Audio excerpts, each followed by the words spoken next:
So guys, आज के इस वीडियो में मैं आपको पहले क्लियर कर दूं, आज जो आपका कोई भी एसएससी सीएचएसएल का एग्जाम नहीं है। बस मैं ये वीडियो उन बच्चों के लिए लेकर आया हूं जिनका आगे आने वाले शिफ्टों में जो है एसएससी सीएचएसएल का एग्जाम होने वाला है। और मैं आपको 100% ये गारंटी देता हूं कि आपके एसएससी सीएचएसएल के एग्जाम में यहाँ से प्रश्न जरूर पूछे जाएंगे। तो जिन भी कैंडिडेट्स का आगे आने वाले शिफ्टों में एग्जाम है वो इस वीडियो को जो है लास्ट तक जरूर देखेगा। और आपसे रिक्वेस्ट करता हूं, अभी तक आपने मेरे चैनल को अगर सब्सक्राइब नहीं किया है तो एसएससी सीएचएसएल से रिलेटेड पल पल की अपडेट के लिए जो है चैनल को सब्सक्राइब जरूर कर दीजिएगा। और बगल में ही आपको एक बेल आइकन यानी घंटे का निशान भी दिख रहा होगा, तो आप उसे भी जो है जरूर प्रेस कर दीजिएगा। तो चलिए वीडियो को स्टार्ट करते हैं। तो आज का जो आपका पहला क्वेश्चन है कि प्लाज्मा में निम्न में से कौन सा प्रोटीन पाया जाता है। तो देखिए, प्लाज्मा में मुख्यतः जो है आपके 3 प्रोटीन पाए जाते हैं। वो 3 प्रोटीन कौन कौन से हैं? तो एक आपका एल्बुमिन, ग्लोबुलिन्स एंड फाइब्रोनेजिन। ये जो है मुख्यतः प्लाज्मा में 3 प्रोटीन पाए जाते हैं। लेकिन प्लाज्मा में सबसे ज्यादा जो प्रोटीन है ये आपका एल्बुमिन पाया जाता है। तो एल्बुमिन आपका करेक्ट आंसर होगा। बात कर ले प्लाज्मा के बारे में, तो ये जो है कुल रक्त की मात्रा का लगभग 55% तक होता है। तो ये फैक्ट भी आपको ध्यान में रखना है।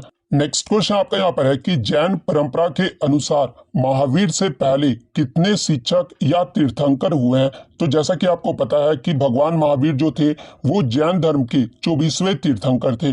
और इनसे पहले जो है 23 तीर्थंकर थे। तो 23 आपका करेक्ट आंसर होगा। बात कर लें भगवान महावीर के बारे में, तो देखिए इनका जो अन्य नाम है ना, ये वीर है, अतिवीर है, वर्धमान है और सन्मति है। इसके अलावा ये भी प्रश्न एग्जाम में पूछा जाता है कि भगवान महावीर का जो जन्म है ये कहाँ पर हुआ था। तो देखिए, जन्म जो है ये वैशाली के राज्य क्षत्रिय कुंडलपुर में हुआ था। और इनका मोक्ष स्थान भी पूछा जाता है, तो पावापुरी जिला नालंदा बिहार में हुआ था। इनके पिता का नाम क्या था? तो राजा सिद्धार्थ था। बात कर ले जैन धर्म के प्रथम तीर्थंकर कौन थे? तो ये ऋषभ देव जी थे। सेकंड की बात कर ले तो ये अजीत नाथ थे। थर्ड की बात कर ले तो संभवनाथ थे। फोर्थ अगर पूछा जाए तो ये अभिनंदन जी थे। तो ये सारे फैक्ट आपको ध्यान में रखना है। नेक्स्ट क्वेश्चन आपका यहाँ पर है कि संविधान में परिचयात्मक कथन को क्या कहते हैं, जो संविधान के आशय और मार्गदर्शन मूल्य को जो है बताता है। तो देखिए, संविधान में परिचयात्मक कथन को जो है ये प्रस्तावना कहा जाता है, जो संविधान के आशय और मार्गदर्शक को बताता है। तो प्रस्तावना आपका करेक्ट आंसर होगा। बात कर ले प्रस्तावना के बारे में, तो देखिए प्रस्तावना में आपके एग्जाम में प्रश्न पूछा जाता है कि संविधान की प्रस्तावना में समाजवादी, धर्मनिरपेक्ष तथा अखंडता, ये जो 3 शब्द है ना, ये संविधान के किस संशोधन अधिनियम द्वारा जो है प्रस्तावना में जोड़ा गया था। तो देखिए, मैं आपको बता दूं कि ये जो आपके 3 शब्द समाजवादी, धर्मनिरपेक्ष तथा अखंडता, ये जो 3 शब्द है ना, ये संविधान के 1976 में हुए 42वें संशोधन अधिनियम द्वारा जो है इन्हें प्रस्तावना में जोड़ा गया था। तो ये फैक्ट भी आपको ध्यान में रखना है। यहाँ से एग्जाम में एक प्रश्न और बनता है कि प्रस्तावना को संविधान की आत्मा ये जो है किसने कहा था। तो देखिए, प्रस्तावना को संविधान की जो आत्मा है ना, ये ठाकुरदास भार्गव ने कहा था। तो इनका नाम भी आपको ध्यान में रखना है। प्रस्तावना की भाषा ये जो है किस देश से लिया गया है? तो ये आपका ऑस्ट्रेलिया देश से लिया गया है। प्रस्तावना में स्वतंत्रता, समता, बंधुता के आदर्श का जो सिद्धांत है ना, ये आपका फ्रांस देश से लिया गया है। तो ये सारे फैक्ट आपको ध्यान में रखना है। नेक्स्ट आपका यहाँ पर है कि निम्नलिखित विकल्पों में से जीवों का वो कौन सा समूह है जो समुद्री है और एक कांटेदार त्वचा द्वारा अभिलिखित होते हैं। तो ये कौन सा समूह है? तो ये संघ इकाइनोडर्मिटा, ये जो एक ऐसा समूह है जो एक कांटेदार त्वचा द्वारा अभिलिखित होता है। तो संघ इकाइनोडर्मिटा आपका करेक्ट आंसर होगा। नेक्स्ट क्वेश्चन आपका यहाँ पर है कि पद्म भूषण पुरस्कार से सम्मानित पंडित देवव्रत चौधरी, जिनका अप्रैल 2021 में निधन हो गया है, निम्नलिखित में से किस संगीत वाद्य यंत्र से संबंधित थे। तो देखिए, ये जो आपके पंडित देवव्रत चौधरी थे ना, ये आपके किससे? तो सितार वाद्य यंत्र से संबंधित थे। तो सितार आपका करेक्ट आंसर होगा। बात कर ले अन्य वाद्य यंत्र के बारे में, जहां से आपके एग्जाम में 1 से 2 प्रश्न जो है हर शिफ्ट में पूछा जा रहा है। तो सबसे पहले हम लोग बात कर ले भारतीय शहनाई वादक के बारे में। तो शहनाई वादक में जो आपके बिस्मिल्लाह खान आ जाते हैं, एस बलीस आ जाते हैं, अनंत लाल, अली अहमद हुसैन खान, ये सब जो आपके शहनाई वादक हैं। सरोद वादक की अगर मैं बात कर लूं तो उस्ताद अमजद अली खान, उस्ताद अलाउद्दीन खान, अयान अली खान, अमान अली, अली अकबर खान, ये सब जो आपके सरोद वादक से संबंधित है। इसके अलावा प्रमुख सितार वादक की बात कर ले तो पंडित रविशंकर, निखिल बनर्जी, विलायत खान, ये सब जो आपके प्रमुख सितार वादक हैं। तबला वादक के बारे में अगर पूछा जाए तो अल्लाह रखा खान, जाकिर हुसैन, चतुरलाल, शामता प्रसाद मिश्र, जिनका अन्य नाम गुदई महाराज है, अनोखेलाल मिश्र, कंठे महाराज और किशन महाराज, ये सब जो आपके तबला वादक हैं। तो ये सारे का नाम जो आपको ध्यान में रखना है। नेक्स्ट आपका यहाँ पर है कि यारलुंग सांगपो नदी, जिसका उद्गम स्थल तिब्बत में है, भारत में मुख्यतः किस नाम से जाना जाता है? तो देखिए, यारलुंग सांगपो का जो उद्गम स्थल है ना, ये आपका तिब्बत में है और भारत में इसे मुख्यतः ब्रह्मपुत्र नदी के नाम से जाना जाता है और अरुणाचल में जो है इसे ब्रह्मपुत्र दिहांग के नाम से भी जाना जाता है। तो ये फैक्ट भी आपको ध्यान में रखना है। तो ब्रह्मपुत्र आपका यहाँ पे करेक्ट आंसर होगा और आपको कमेंट करके जवाब देना है दोस्तों कि ये जो आपका यारलुंग सांगपो नदी है, इसे जो है बांग्लादेश में किस नाम से जाना जाता है? ये जो आपको कमेंट करके जरूर जवाब देना है और जो कमेंट करेंगे उन्हीं को जो है ये पीडीएफ प्रोवाइड किया जाएगा। नेक्स्ट आपका यहाँ पर है कि वायुमंडल से ओजोन का अपक्षय निम्नलिखित में से जो है किस रोग का कारण बन गया है? तो देखिए, ओजोन से जो आपके अल्ट्रावायलेट रे जो है वो आते हैं, इसके कारण जो है आपका स्किन कैंसर जो है ये बन गया है। तो स्किन कैंसर आपका करेक्ट आंसर होगा। बात कर ले ओजोन, ये जो है पैराबैग्निक किरणों से सुरक्षा करती है, तो ये फैक्ट भी आपको ध्यान में रखना है। ओजोन को पहली बार 1839 में जो है जर्मन वैज्ञानिक क्रिश्चियन फ्रेडरिक सोबेन ने जो है प्रयोगशाला में इसे बनाया गया था। तो ये फैक्ट भी आपको ध्यान में रखना है। ओजोन परत की मोटाई ये जो है किस इकाई से मापी जाती है? तो ये डॉप्सन इकाई से मापा जाता है। तो ये फैक्ट भी आपको ध्यान में रखना है। नेक्स्ट आपका यहाँ पर है कि राजा राम मोहन राय ने निम्नलिखित में से जो है किस वर्ष में संवाद कॉमेडी का जो प्रकाशन है वो शुरू किया था? तो देखिए, ये जो आपका संवाद कॉमेडी, ये जो मैगजीन है ना, ये राजा राम मोहन राय के द्वारा 1821 में जो है इसका प्रकाशन शुरू किया गया था। तो 1821 आपका करेक्ट आंसर होगा। और राजा राम मोहन राय ये जो है ब्रह्म समाज के संस्थापक भी है, तो ये भी आपको ध्यान में रखना है।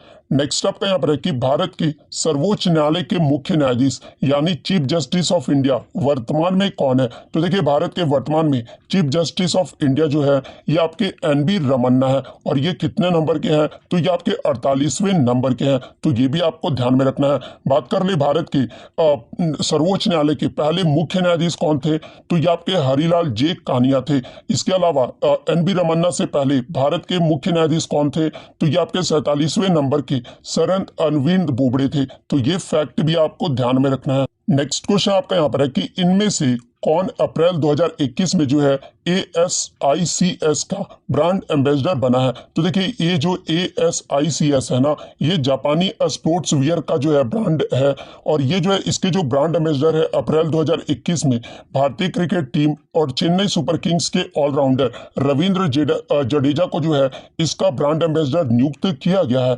तो रविंद्र जडेजा आपका करेक्ट आंसर होगा। नेक्स्ट आपका यहाँ पर है कि भारत की जनगणना 2011 के अनुसार किस केंद्र शासित प्रदेश में जो है जनसंख्या घनत्व सबसे कम है? तो देखिए, 2011 की जो जनगणना हुई थी उसके अकॉर्डिंग सबसे जो कम जनसंख्या घनत्व रहा था केंद्र शासित प्रदेश का, ये अंडमान एंड निकोबार द्वीप समूह का रहा था। कितना रहा था? तो 46 व्यक्ति प्रति वर्ग किलोमीटर रहा था। तो अंडमान एंड निकोबार द्वीप समूह आपका करेक्ट आंसर होगा। वहीं अगर पूछा जाए कि भारत की जनगणना 2011 के अनुसार किस केंद्र शासित प्रदेश या फिर राज्य में जनसंख्या घनत्व सबसे कम रहा था, तो ये आपका जो है अरुणाचल प्रदेश का सबसे कम रहा था। कितना रहा था? तो 17 व्यक्ति प्रति वर्ग किलोमीटर रहा था। इसके अलावा एग्जाम में ये भी प्रश्न पूछा जाता है कि 2011 की जनगणना के अनुसार भारत का जनसंख्या घनत्व कितना रहा था? तो ये 382 व्यक्ति वर्ग किलोमीटर रहा था और 2001 में कितना रहा था? तो ये 324 रहा था। तो ये भी आपको ध्यान में रखना है।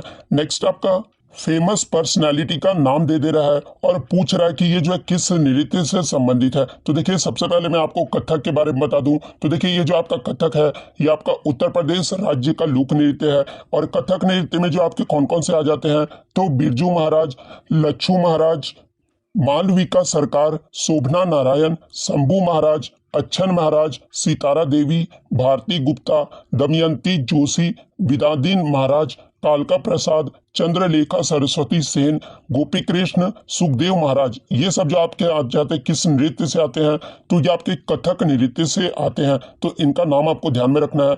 अब हम लोग बात कर लेते हैं भरतनाट्यम के बारे में। तो भरतनाट्यम ये जो आपका तमिलनाडु राज्य का नृत्य है, जिसमें आपकी सोनल मानसिंह, यामिनी कृष्णामूर्ति, वैजयंती मालाबाली, मालविका सरकार, रुक्मणी देवी, SK सरोज, पद्मा सुब्रमण्यम, मृणाली साराभाई, लीला सैमसन, टी बाल सरस्वती, राम गोपाली, ये सब जो आ जाते हैं आपके भरतनाट्यम नृत्य से संबंधित आ जाते हैं, तो इनका नाम भी आपको ध्यान में रखना है। देखिए एग्जाम में एक कंफ्यूजिंग वाला प्रश्न रहता है कि यामिनी कृष्णामूर्ति का जो संबंध है ये किस नृत्य से है। तो देखिए यामिनी कृष्णामूर्ति का जो संबंध है ना, ये भरतनाट्यम से भी है और कुचिपुड़ी से भी है, तो ये आपको कंफ्यूज नहीं होना है, क्योंकि आपके ऑप्शन में या तो कुचिपुड़ी दिया रहेगा या तो भरतनाट्यम आपका दिया रहेगा। नेक्स्ट हम लोग बात कर लेते हैं कुचिपुड़ी के बारे में। तो देखिए कुचिपुड़ी ये जो आपका आंध्र प्रदेश राज्य का नृत्य है, जिसमें आपके राधा रेड्डी, राजा रेड्डी, यामिनी कृष्ण मूर्ति, स्वयं सुंदरी, बिम्पति, चन्ना साहित्यम, वेदांत सत्यनारायण,